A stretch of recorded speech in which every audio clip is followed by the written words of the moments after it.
Comme avant, David. Franchement, regarde comme t'étais content, t'étais à côté de ton pote Louis Boyard. T'étais les plus heureux du monde, regardez. L'autre, on dirait Mike Brandt, comme il était beau.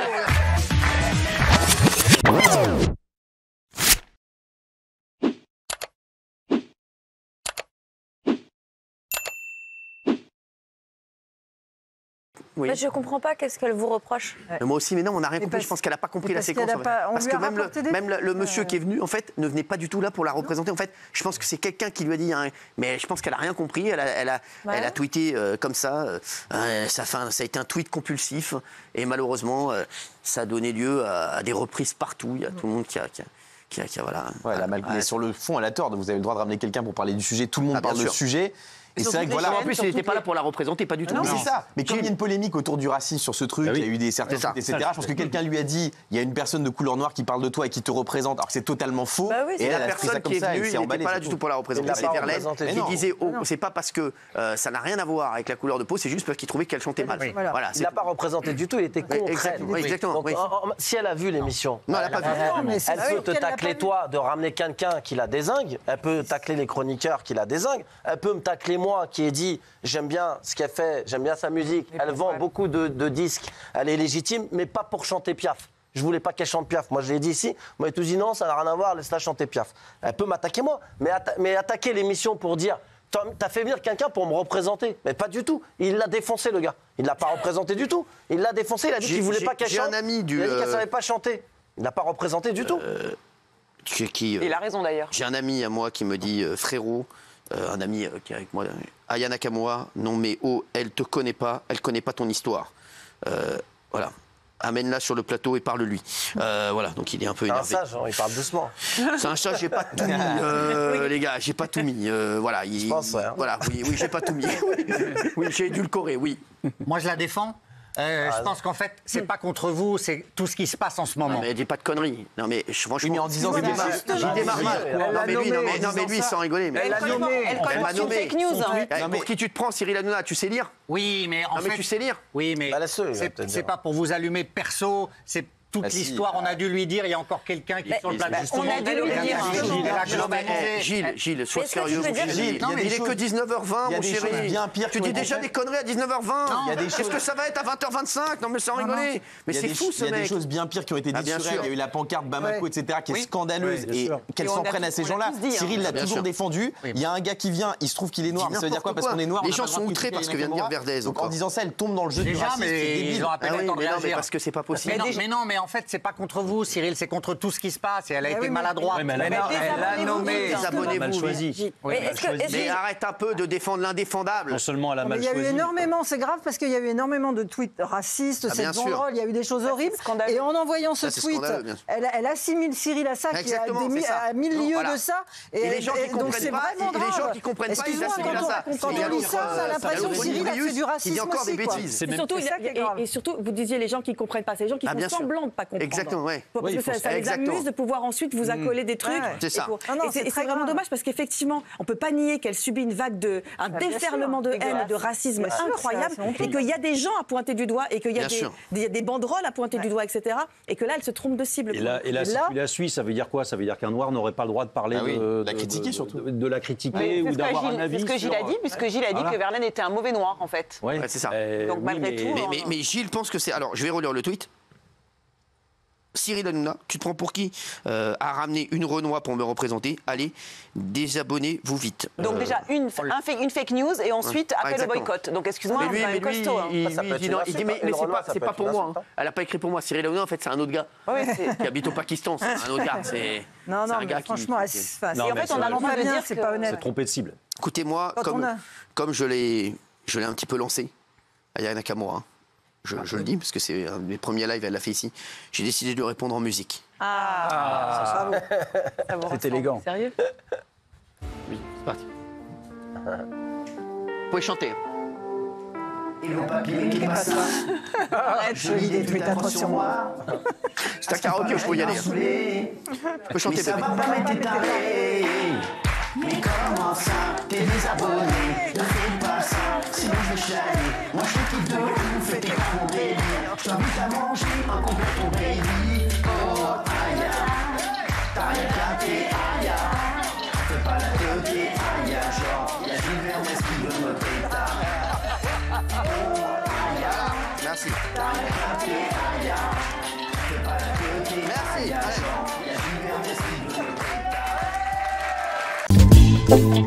Que la mère de Xavier Dupont de Ligonnès avait une emprise y compris sur sa propre fille. Et il y a eu des rumeurs folles autour de sexualité un peu particulière, etc. Ouais. etc. Non, mais est-ce que tu peux. C'est quoi les rumeurs Les rumeurs, d'ailleurs. On peut dire les choses. Mais d'ailleurs, la rumeur, elle y a répondu dans l'interview avec Léa Salamé. On a dit que la sœur avait été offerte à plusieurs hommes dans le cadre de cette secte. Écoute, en fait, le groupe Philadelphia, c'est un groupe de prière.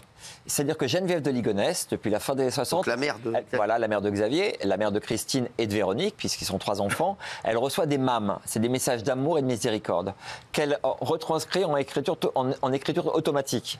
Donc elle crée un groupe ils sont 40, 50, ça dépend, et d'année en année, ils vont dans les monastères, ils vont chez Jean de Cézy, qui est le trésorier de la secte en Bretagne, et si vous voulez, toute l'intoxication familiale, elle vient de là. C'est-à-dire que toute la problématique de Xavier et de Christine, ça vient justement de cette emprise psychologique qu'ils vont avoir dès l'enfance, puisque Xavier va être élevé comme l'élu. Xavier doit prendre le pouvoir. Il y a Emmanuel Teneur doit être le grand chambellan. Et Christine, Emmanuel Teneur. Emmanuel Teneur, c'était le meilleur ami de Xavier. C'est ça. Il avait 2 copains qui sont morts tous les deux. Emmanuel Teneur, qui n'a jamais lâché Xavier, qui a toujours été dans son entourage proche, et Michel Rétif, qui s'est suicidé.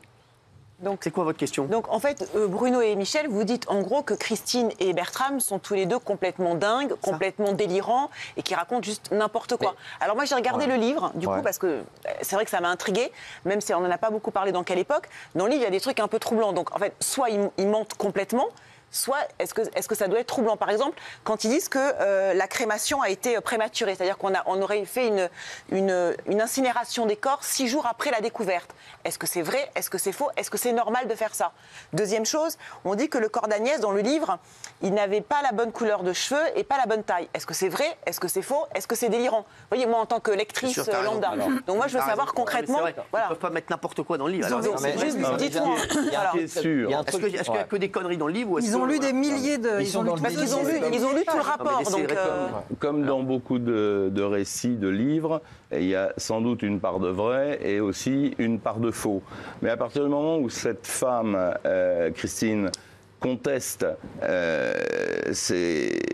la matérialité des choses, c'est-à-dire qu'elle dit que ce ne sont pas les corps d'Agnès et des 4 enfants. Non mais Michel, quand vous suivez tous les faits divers comme ça, est-ce que quand on incinère les corps 6 jours après la découverte, est-ce que ça c'est normal? Est-ce que ça c'est le protocole habituel? Oui, c'est un protocole parce que Xavier Ronsin, le procureur, il ne faut pas dénaturer le travail de la police scientifique. Non, mais pas du tout. Non mais je ne parle pas de toi, je parle de Christine, de Christine qui remet tout en cause. Les mecs qui font leur boulot, il y a la police, la gendarmerie, il y a le procureur Xavier Ronsin, il y a la police scientifique. Ils ont fait sérieusement leur boulot, c'est leur job de trouver la vérité. Ils ont fait des prélèvements. Laisse-moi terminer, Alain, s'il te plaît. Et l'ADN, si tu veux, ils sont 5. C'est Michel. Pardon Michel, excuse-moi. Mais il y a 3 ADN, c'est-à-dire que si c'est pas les corps, qui a été remplacé? Il y a 3 ADN. Il y a l'ADN d'Agnès au danger, il y a l'ADN de Arthur, qui est pas le fils de Xavier, donc son père s'appelle François, donc vous avez l'ADN de François et d'Agnès au danger. Et ensuite, vous avez 3 ADN de Thomas, d'Anne et de Benoît. C'est incontestable. Le fait que Christine remette ça en cause, c'est intolérable. On ne peut pas en dire ça. Ce sont vraiment les corps d'Agnès que tu as dit. Bien sûr, ce sont vraiment les corps d'Agnès et des enfants. On ne peut pas dire le contraire. Donc la mauvaise couleur de cheveux, la mauvaise taille, c'est pas vrai. C'est des corps, ils ont été dans la chaux. C'est-à-dire que Xavier, il a mis les corps dans la chaux, donc les corps sont... Juste 4e question, et celle-là, elle est très importante, parce que c'est vrai qu'on entend tout. C'est un truc de fou. Xavier Dupont de Ligonnès faisait-il des soirées libertines et on entend tout et n'importe quoi, donc sur les enfants, sur la famille, on aimerait savoir la vérité. Benaïm. Allez, soirée libertine. T'es la spécialiste. Non, parce que ça me passionne cette affaire, mais c'est vrai qu'on a dit effectivement que Xavier Dupont de Ligonnès avait aussi des maîtresses, et notamment que dans sa fuite, il aurait été retrouvé une de ses fameuses maîtresses. Est-ce que ça aussi c'est vrai? Non, mais Xavier, c'était pas un homme à femme. C'était pas ça son moteur. Son moteur, c'était de réussir, mais il n'a pas réussi. Mais il a contacté quelque temps avant les crimes ses anciennes maîtresses, mais pour revenir un peu dans qu'il n'avait pas vu depuis 20-25 ans. Mais c'est quoi ces histoires de soirée? Alors, le jour où il découvre sur Internet que Agnès à des rapports amoureux en vidéo avec un certain mec. C'est-à-dire des rapports de vidéo, des sextapes? Oui, des sextapes. Et là, il découvre que c'est Michel Rétif, son meilleur ami. C'est ouf. Et pour lui, c'est impossible. Il ne peut pas divorcer Moi, je vais d'Agnès. te dire, déjà, ce qui est chelou. Alors, donc, Xavier Dupont de Ligonnès, et je suis sûr que tous les téléspectateurs pensent comme moi, là. Xavier Dupont de Ligonnès, donc comment il découvre que sa femme est avec son meilleur ami? Comment ça se passe? Parce qu'elle n'a pas fermé son profil Facebook. D'accord. Et donc, elle avait des vidéos? Il y avait des vidéos de strip, enfin, tu vois, des trucs un peu de sextape. Quoi. Alors, et donc, il voit ça, et il reste pote avec son meilleur ami qui lui a jamais dit. Oui, parce qu'il peut pas, il peut pas divorcer d'Agnès. Il sait très bien que depuis des années. Ouais, mais il peut ne plus parler à son pote. Désolé.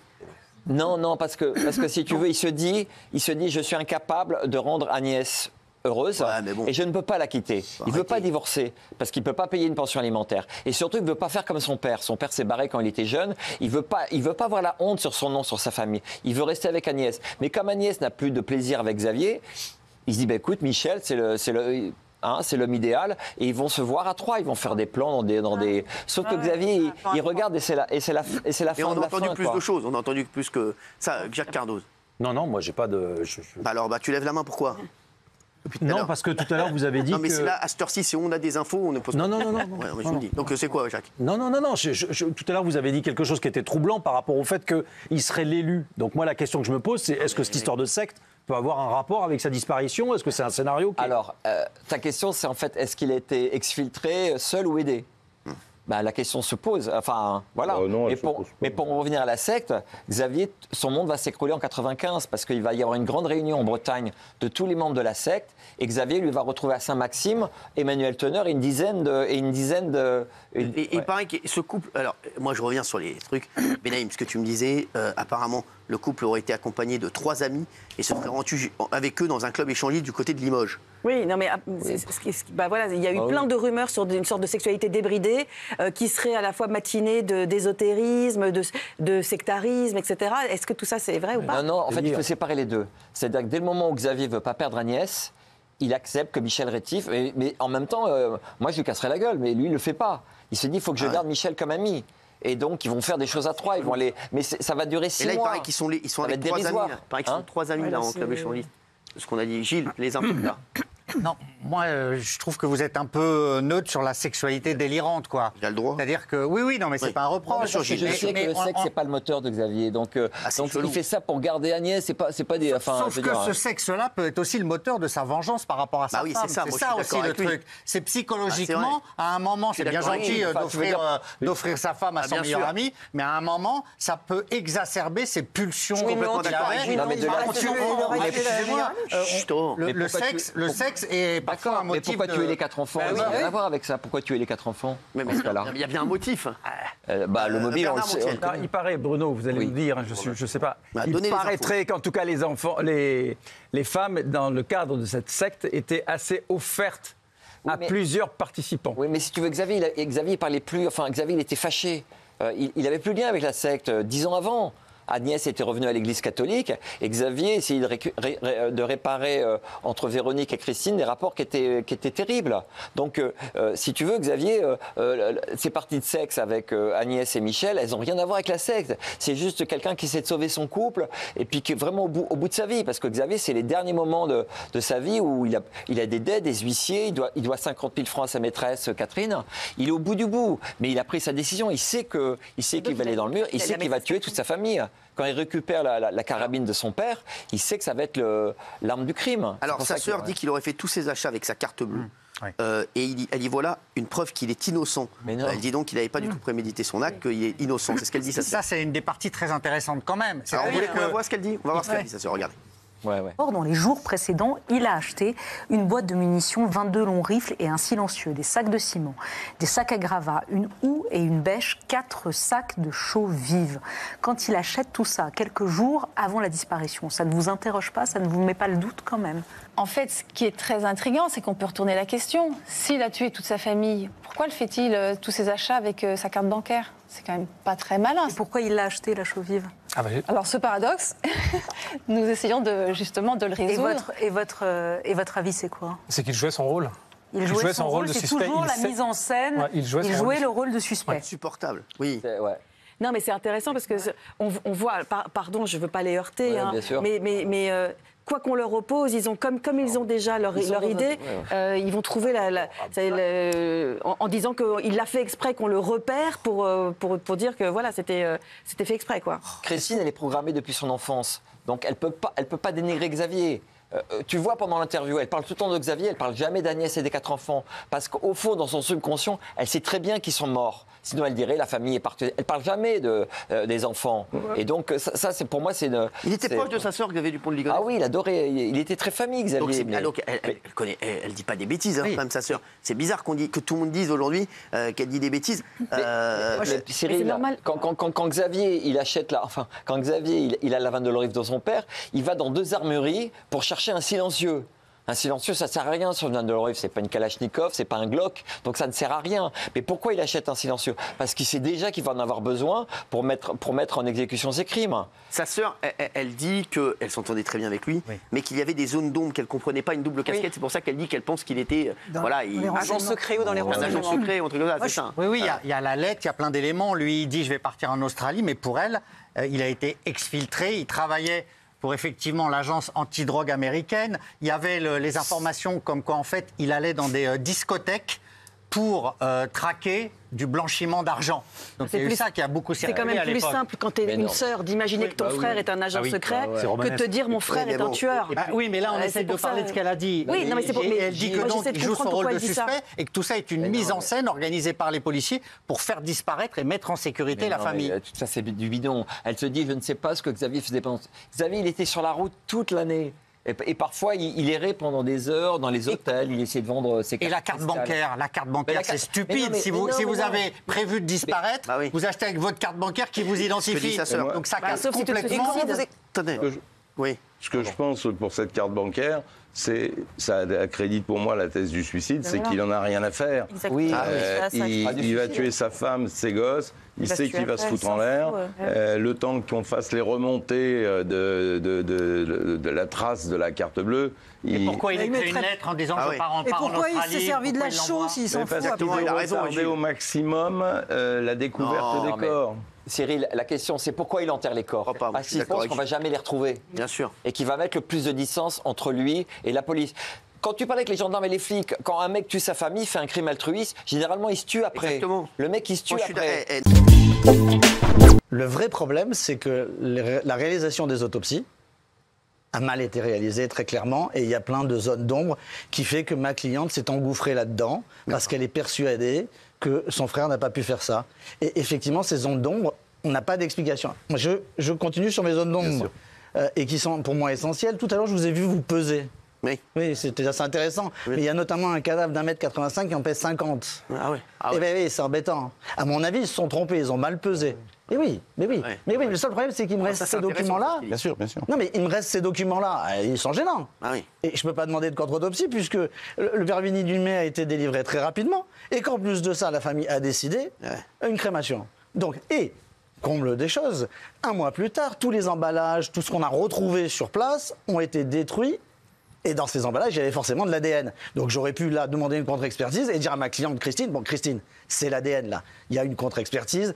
Le complot auquel vous pensez initialement, c'est pas possible. C'est intéressant ce que dit Gilles Verdez. Maître, justement dans vos théories, vous expliquez que vous avez regretté que l'enquête se soit concentrée sur un seul coupable potentiel. Donc d'après vous, il peut y avoir un autre coupable que Xavier Dupont de Ligonnès? J'ai des certitudes. Ouais. Et j'ai des interrogations. J'ai beaucoup d'interrogations, notamment sur la position de ma cliente. Mais une certitude, c'est qu'un homme seul ne peut pas faire ça, tout seul. Ah ouais. Soit c'est pas lui, soit il a des complices. Mais évidemment. Ah ouais. Mais un homme, réfléchissons ensemble, mais un homme ne peut pas faire ça tout seul. Il faut... Beaucoup de boulot. Pourquoi? Ou alors il faut avoir une dose d'adrénaline extraordinaire. Vous savez bien sûr qu'ils ont été endormis. Ils ont... enfin, l'auteur, admettons que ce soit Xavier Dupont de Ligonnès, en tout cas... il semble que ce soit quand même ça, les a drogués avant de les tuer. Oui, où? On retrouve où dans la maison, très probablement. Mettons sous la moquette. Non, mais... Allez, ça gêne, où? Non, mais, mais où? Ça laisse pas de trace de droguer quelqu'un. Où? Il n'y a pas de sang. Mais on saigne pas quand on drogue quelqu'un. Non, d'accord, mais quand on tue quelqu'un un petit peu, avec 2 balles dans la tête, évidemment. Et 3 dans le torse, où il y a un peu de sang. Bah après, attends, laissez l'opinion de Michel Marie. Il a eu le temps de nettoyer la scène de crime. Ah, c'est un nettoyeur. Avec de l'eau de Javel, vous savez comme moi. C'est Samuel L. Jackson, vous avez vu ce film? Mais j'ai vu. C'est du 22 long riff. Ça fait des tout petits trous, le 22 long riff. Ouais, des tout petits trous. Je ne dis pas qu'ils n'ont pas saigné. Je dis simplement qu'il a eu le temps, largement le temps, de nettoyer à l'eau de Javel. Dans les lits en bois et descendre les cadavres dans un escalier en bois sans laisser une goutte de sang qui imbibe le bois. Une bâche. Ah, il a mis des bâches. Oui, le nettoyeur, je vous ai dit, c'est un professionnel. En fait, il a fait le crime parfait. Ah oui, parce qu'il faisait partie de la posez pas de questions à 20h50. Ah oui, c'est ça. Maître, donc qu'est-ce que vous êtes en train de dire? Il ne pétait pas tout seul. Moi, non, il n'était pas tout seul. Attention, je dis, ces gens-là ont été assassinés et le maquillage a été réalisé par plusieurs personnes. Je ne sais pas si c'est lui. C'est vraisemblablement lui, puisqu'il a disparu et qu'il n'est pas là pour donner son point de vue. Mais comme voilà, il n'est plus là. Et en fait, il n'y a que lui qui a la réponse. Ni vous, ni moi, ni Michel Marie. Personne n'a cette réponse. Et moi, ma cliente, elle s'engouffre dans les brèches et elle est sur les rails. Elle est sur les rails, elle est sur ses rails à elle en tout cas. Elle prend le dossier à charge et à décharge, donc elle est dans son rôle, j'allais dire. Il est bon. Pour vous, je sais. J'ai un peu l'habitude avec le dossier. Hein. Pour vous, les corps retrouvés sous la terrasse, c'est les bons? C'est forcément cette famille, forcément. Sauf que je ne peux pas dire à ma cliente, alors que j'ai une autopsie qui est ratée, que c'est eux. J'ai 2 preuves scientifiques qui s'opposent. Donc ma cliente explique, et son mari, c'est qu'il peut très bien y avoir une substitution d'ADN et qu'en réalité l'ADN a été prélevé et qu'on l'a changé et on a mis le leur. Maître, qui serait capable de monter une opération aussi tordue, de ramener des cadavres qui ne seraient pas les bons pour les mettre sous la terrasse pour une exfiltration aux États-Unis? Je sais. On marche sur la tête. Mais vous avez parfaitement raison et à mon avis, c'est pas possible. C'est pas possible. Mais je ne peux pas dire à ma cliente qu'elle a tort. Vous êtes en train de le faire parce qu'elle doit vous regarder. Non, mais elle le sait très bien que je soutiens. Mais elle sait très bien ce que je soutiens, c'est que je lui ai expliqué 25 fois. Et 25 fois, elle me dit très bien, mais expliquez-moi pourquoi mon neveu, il pèse moins de 50 kilos. Pourquoi ma belle-sœur a grandi à l'autopsie. C'est magnifique. Parce que l'autopsie a été mal réalisée. Voilà ce que je lui réponds. Mais je ne peux pas rester tout le temps à lui dire... C'est quoi votre théorie, Bruno? Dites-la nous. Mais non, en réalité, je vous dis, j'ai pas de théorie, mais en tout cas, ce que je pense depuis 2011, et je l'ai dit, redit, arrêtez de vous focaliser sur le père de famille, recherchons si cette famille a des ennemis. Je l'ai dit. Mais les enquêteurs, il n'y a pas un PV de recherche pour savoir si un des enfants a eu des ennemis, si le père avait des ennemis, rien. Et moi, je vous dis, un des crimes parfaits, ça serait que effectivement cette famille a été tuée, que le père de famille, on l'a fait se balader à travers toute la France, parce que là aussi, il faudra me donner des explications, à part le pèlerinage avant de se suicider. Mais le père de famille se balade dans toute la France, le 15, il disparaît. Moi, je vous dis que, pourquoi pas, mais ça n'a pas été creusé. Le père de famille, il a été assassiné, mis 6 pieds sous terre dans du béton, et c'est le crime parfait, puisqu'on ne va pas rechercher qui a tué cette famille. Mais c'est aussi invraisemblable que d'être agent de la DEA, aussi invraisemblable que toutes les théories. Votre cliente pense qu'il est vivant, lui? Ah ouais, elle est persuadée. Alors vous pensez qu'il est mort, qu'il s'est suicidé ou qu'il a été assassiné? Non, je vous soumets une théorie. Ok. Je vous soumets une théorie, non, pour ma cliente, il est bel et bien vivant. Il est bel et vivant. Elle n'a pas fait son deuil, forcément. Ni de lui, ni de la famille. Mais à la rigueur, est-ce qu'elle est dans le déni? Certainement. Certainement qu'elle est dans le déni, mais je ne peux pas lui dire qu'elle a tort.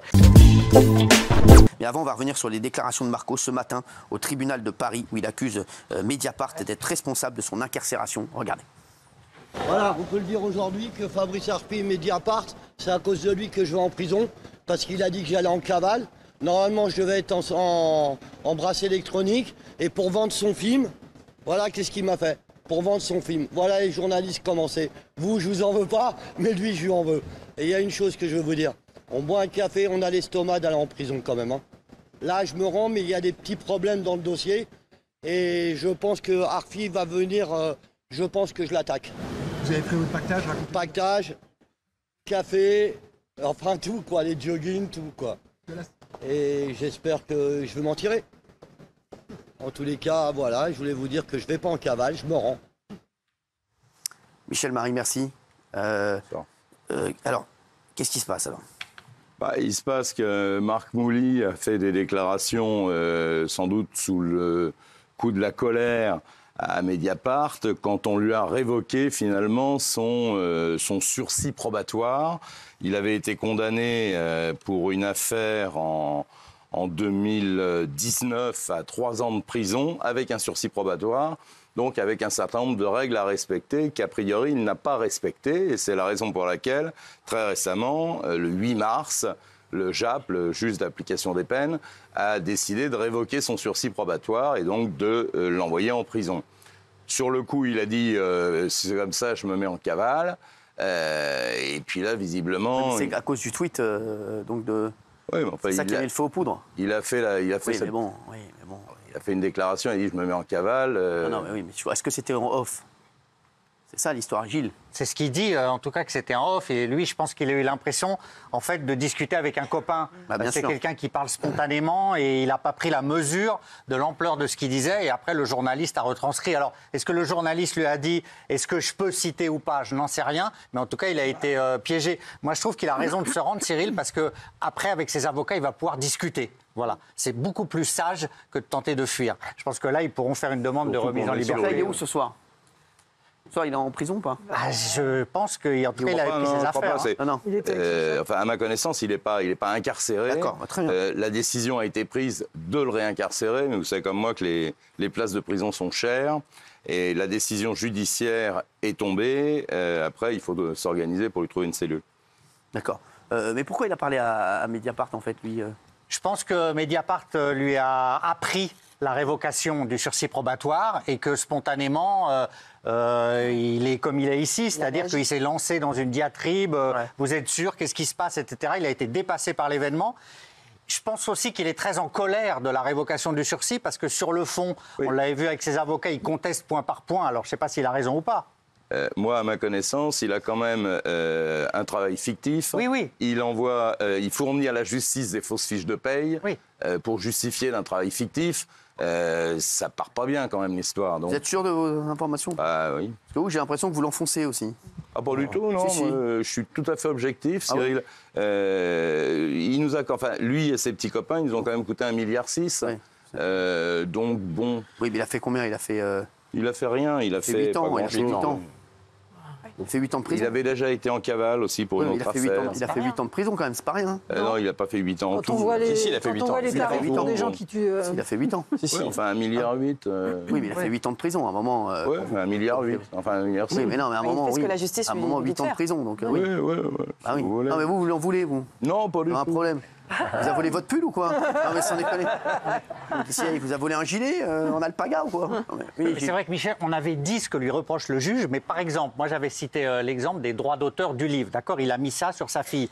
Là, il a touché 5 000 €, sa fille a touché 22 000 €. Okay. Oui. Il n'a pas assez remboursé. Et son avocate a expliqué qu'en fait, c'est quasiment sa fille qui avait fait le livre. Donc ce que je veux dire, c'est que j'entends tout ce que vous dites et je sais ce que le juge reproche. Mais lui et ses avocats ont une version antagoniste. Oui, tout à fait. Et je voulais dire quand même qu'il a 11 millions d'impayés. Oui. Mais dès qu'il parle, c'est... Il l'aime pas. Thierry, merci pour tous les commentaires. On a lancé un sondage sur C8 suite à cette commission. Regardez pour l'instant le résultat du sondage. Vous pourrez continuer à voter. Voilà, selon vous qui a gagné le. Alors oui, bon, voilà. Ah ouais. Gilles Verdon, merci à vous pour l'instant. Voilà, pour l'instant, c'est vrai que Gilles, la LFI est à l'image de tes résultats. Non mais c'est fou.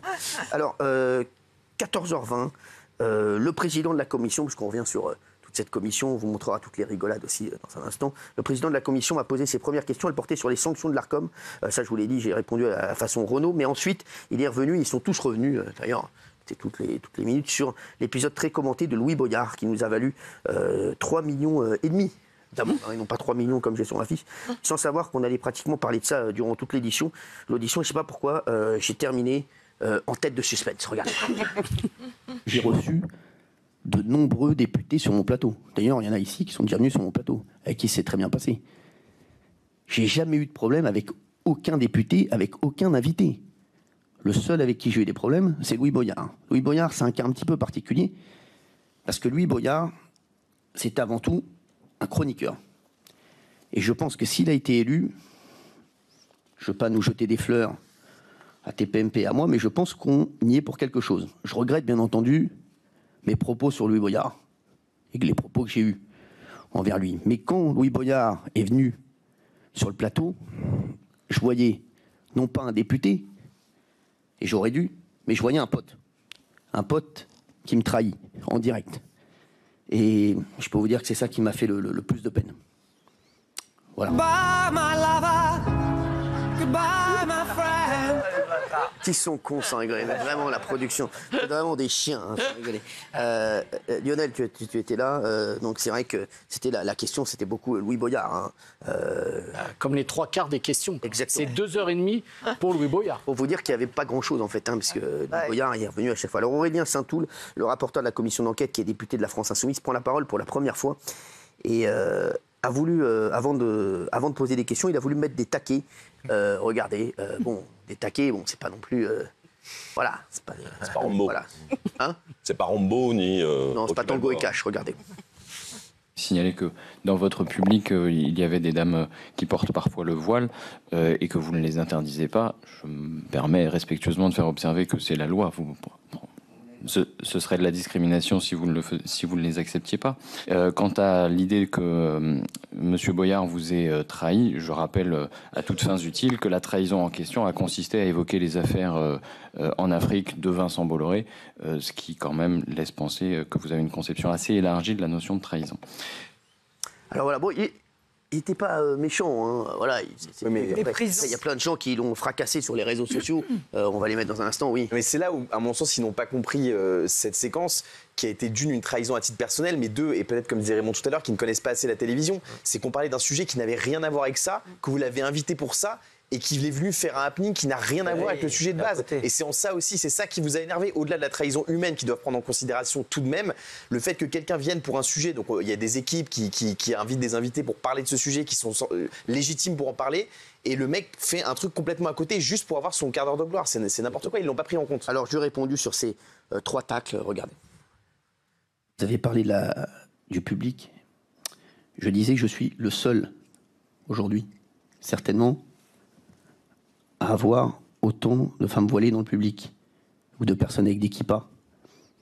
Si vous avez d'autres exemples d'émissions, n'hésitez pas à me les donner. Merci. Sur Louis Boyard, j'ai même pas entendu de quoi il me parlait, Louis Boyard. J'ai juste vu un garçon, un pote, comme j'ai dit, gesticuler et parler d'un sujet qui était complètement contraire et complètement hors sujet par rapport à ce pourquoi il était venu. Voilà, donc Géraldine. Voilà. Non, et surtout, je me dis, si on refait le match, je veux dire, si vraiment tout ce qui est fait ici est contraire à son éthique, à sa vision de voir les choses, le monde et tout ça, pourquoi il a accepté d'être chroniqueur et pourquoi ça ne lui a jamais posé de problème avant. Voilà. Donc effectivement, c'est malhonnête intellectuellement. Parce que ça ne peut pas ne pas vous poser de problème le lundi, mardi, mercredi quand vous êtes payé. Ouais. Et à partir du moment où vous n'êtes plus payé, le jeudi, vendredi, là, vous posez un problème. Voilà, c'est bizarre. Alors, je leur ai ensuite rappelé que TPMP avait eu des amendes disproportionnées, parce que je le pense vraiment, et vraiment que c'est disproportionné, mais totalement. Regardez. Il y a un vrai acharnement sur mes émissions. On le sait, on doit faire 3 fois plus attention que les autres. Vous savez, je vous dis, à événement similaire, on va prendre une sanction, une autre chaîne ne va pas la prendre, ou un autre animateur ne va pas la prendre. Alors je dérange, oui, je le sais.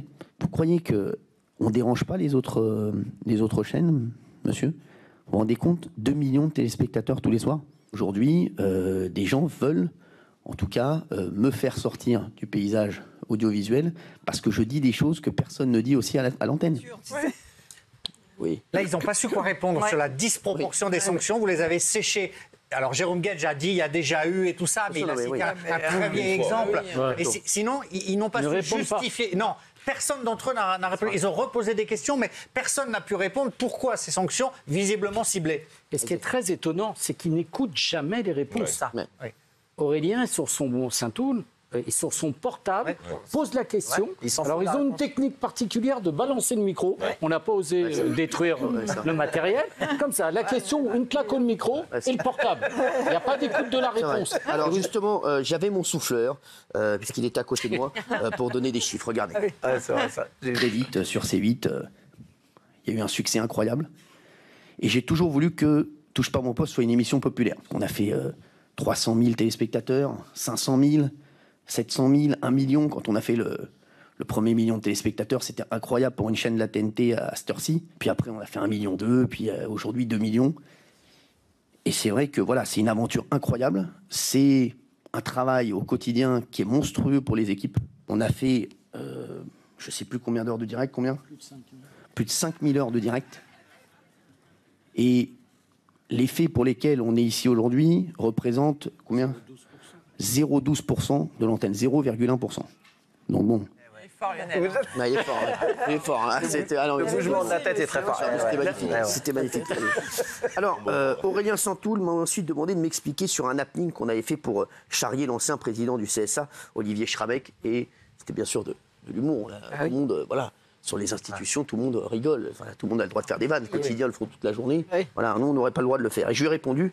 Là, c'était le moment où j'étais le plus scolaire de la commission. Vous avez mené contre l'ex-président du CSA, Olivier Schrabeck, une campagne de dénigrement allant jusqu'à vous faire offrir dans l'émission TPMP du 20 juin 2017 des claquettes sur la semelle desquelles était inscrit son nom. Et le rappeur Alrima précisait « Comme ça, tu marcheras dessus ». Quelle est votre conception du respect dû au président d'une autorité indépendante chargée de faire application de la loi par la représentation nationale ? On était à 95% dans le divertissement à l'époque d'Olivier Schrabeck. Et donc, c'est un happening comme un autre, comme le faisaient les nuls, comme le faisaient les inconnus, des parodies, des vannes. Je vais vous dire, moi, je respecte beaucoup Olivier Schrabeck, mais on fait tous des erreurs. Je pense que vous aussi, Aurélien Saint-Toul, je pense que vous regrettez ce que vous avez fait à Olivier Dussopt, ministre du Travail, en le traitant d'imposteur et d'assassin. Moi, peut-être aujourd'hui, je regrette aussi cette blague qui date d'il y a très longtemps. Ah, c'est bravo. Il n'y a pas de réponse.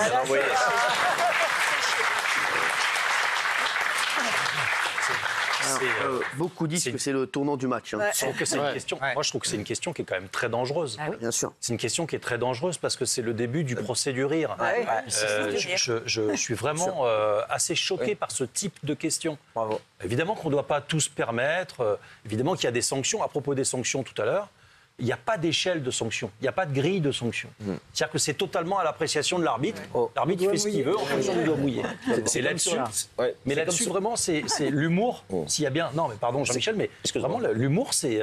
Enfin, il n'y a pas de procès de l'humour, j'espère. Oui. C'est comme si on avait traîné les nuls à une époque, quand ils s'étaient moqués du CNRS en disant avec la mouche qui pète, les chercheurs qui la mouche qui pète. Oh là, c'était une parodie, on s'est marré, alors que c'est une institution très sérieuse. Voilà, il n'y a pas besoin, c'est le propre des émissions satiriques et humoristiques de se moquer des institutions. On ne fait plus rien.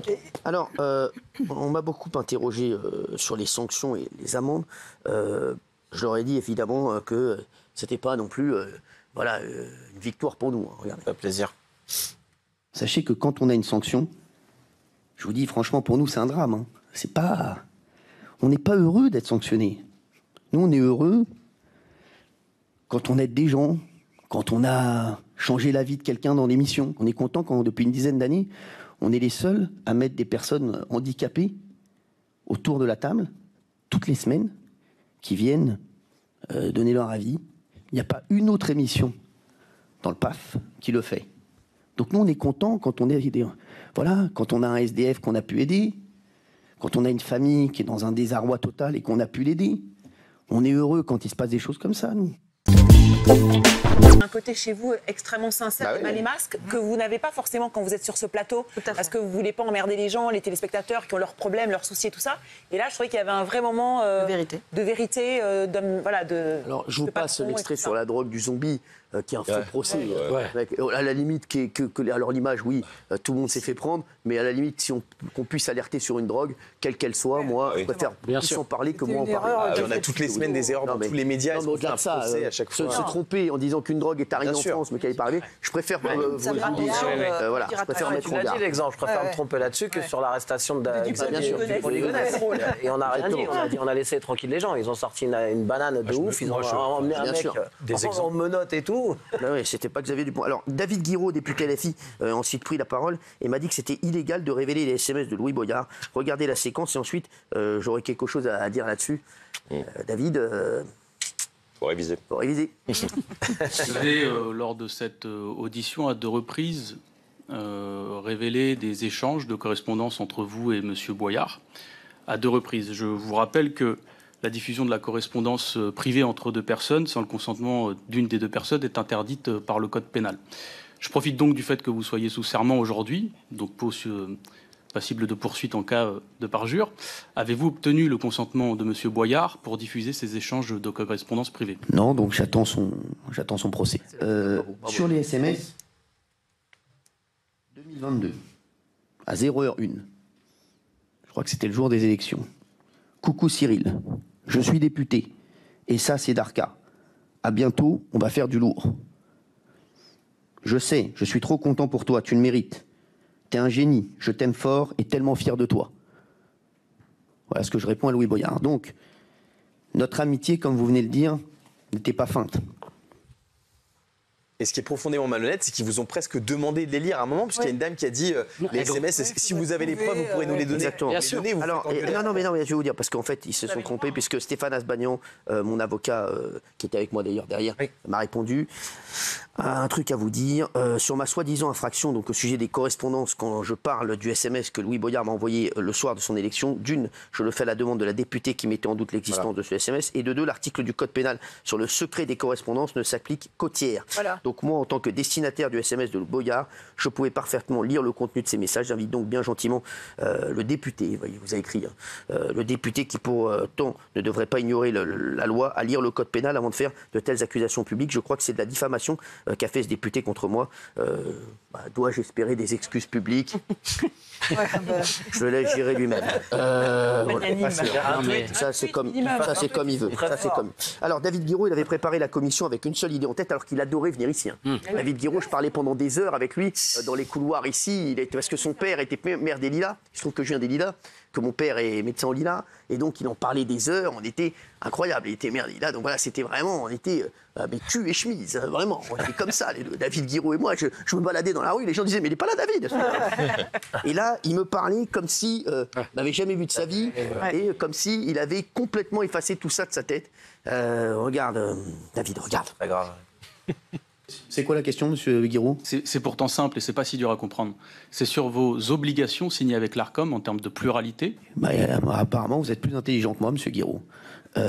Oui, c'est pour ça que vous êtes à votre place et moi à ma place. Merci, monsieur Hanouna. Je crois que vous avez déclaré que vous n'étiez à la botte de personne. Les bottes des gens, je ne sais pas. Les mains, par contre, c'est moins clair. Ma question est donc la suivante. Les intérêts de monsieur Bolloré sont-ils supérieurs à votre obligation de respect de la loi? Ensuite, en termes de pluralité dans votre émission, on a tout de même l'impression qu'il y a une forme de monogamie dans vos invités. Vis-à-vis de la loi, en quoi vous respectez vos obligations de pluralisme? Alors là, il était énervé. Et le problème qu'on a, c'est que les émissions, je m'appartiennent. Et quand je dois ressortir des images, je ne les paye pas. Donc forcément, je vais pas me priver. Regardez comme il était content d'être là. On a fait une compile David Guiraud. Si j'avais cru un jour que j'allais faire une compile David Guiraud dans l'émission, regardez.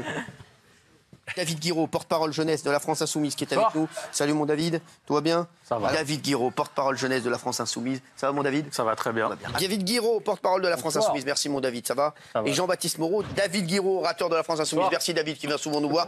Merci également à David Guiraud. Merci d'être là David. Et merci Mathilde Panot, députée tous les trois de la France Insoumise. David Guiraud, porte-parole de la France Insoumise. Pas de photo pour lui? Rigole. Hein. Il a changé un peu, il est un peu forcé, mais bon. Voilà, il rigole. Il était sympa, mais c'est vrai. Vous avez vu comme il a changé? Redevient comme avant, David. Franchement, regarde comme t'étais content, t'étais à côté de ton pote Louis Boyard. T'étais les plus heureux du monde, regardez. L'autre, on dirait Mike Brandt, comme il était beau, regardez. Ça déconne. Mais c'est vrai, regarde-le maintenant, regardez. Regarde-le maintenant, regarde comme il était. Regarde Mathilde Panot comme une folle, David Guiraud, et qui prie parce qu'il était là. Voilà. C'était ça la vraie vie, mon David. Oh là là. Je suis tellement triste. Bon. Belle époque. Un député socialiste m'a ensuite interrogé sur l'invitation de Loana dans l'émission. Je lui ai répondu, regardez. Pensez-vous que le format de votre émission ainsi que votre maîtrise de l'antenne permettent le respect des droits de la vie privée et de la dignité de la personne humaine? Nous pouvons ici prendre l'exemple des différentes séquences où vous avez mis en scène délibérément la détresse de Loana Petrucciani. Sachez que Loana, c'est une personne que j'aide depuis des années. Et c'est elle qui m'a demandé de venir témoigner sur le plateau de ce qui lui était arrivé. Elle m'appelle un jour, Loana, elle avait perdu toutes ses dents. c'est moi qui me suis occupé d'elle, qu'elle puisse acheter un dentiste. C'est quelqu'un qui m'a demandé de venir sur le plateau et d'intervenir. Et malheureusement, Loana est en grande difficulté. Et je pense qu'au lieu d'essayer de trouver des problèmes là où il n'y en a pas, il faudrait essayer de l'aider, comme on essaie de le faire avec H2O et comme on essaie de le faire avec Banijé Productions. Voilà, ça c'est important et j'embrasse fort Loana. Le cas de Gilles Verdez est arrivé à l'Assemblée nationale. On m'a interrogé sur la présence de Gilles Verdez dans l'émission, c'est un de mes moments préférés.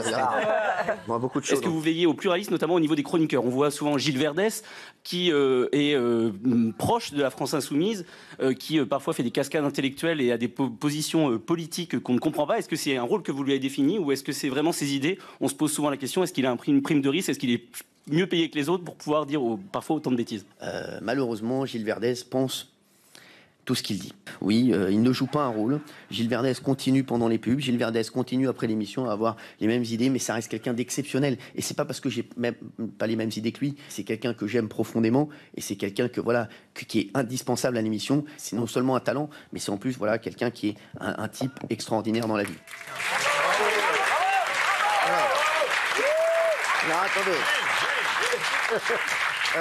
Tout au long de la commission, on a pu remarquer qu'il commençait à y avoir de l'eau dans le gaz entre Quentin Bataillon, le président, et Aurélien Saint-Toul. Je pense pas qu'ils partiront en vacances cet été ensemble.